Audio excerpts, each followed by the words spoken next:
السلام علیکم ورحمۃ اللہ وبرکاتہ۔ کڑوی حقیقت۔ ایک فقیر ایک پھل والے کے پاس گیا اور کہا کہ اللہ کے نام پر کچھ دے دو۔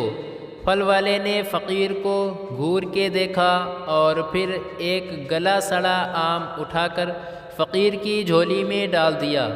فقیر کچھ دیر وہیں کھڑا کچھ سوچتا رہا اور پھر پھل والے کو 20 روپے نکال کر دیے اور کہا کہ 20 روپے کے آم دے دو۔ دکاندار نے 2 بہترین آم اٹھائے اور لفافے میں ڈال کر فقیر کو دے دیے۔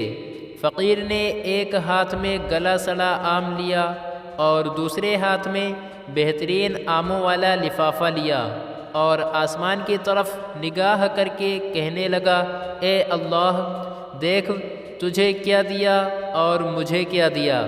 اللہ کے نبی صلی اللہ تعالیٰ علیہ وسلم کا ارشاد ہے کہ تم میں سے کوئی شخص اس وقت تک کامل مومن نہیں بن سکتا جب تک وہ اپنی پسندیدہ چیز اللہ کے راستے میں قربان نہ کرے۔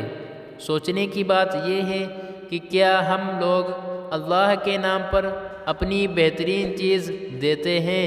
مزید اچھی ویڈیوز کے لیے لائک، شیئر، کمنٹ اور سبسکرائب ضرور کیجیے۔ شکریہ۔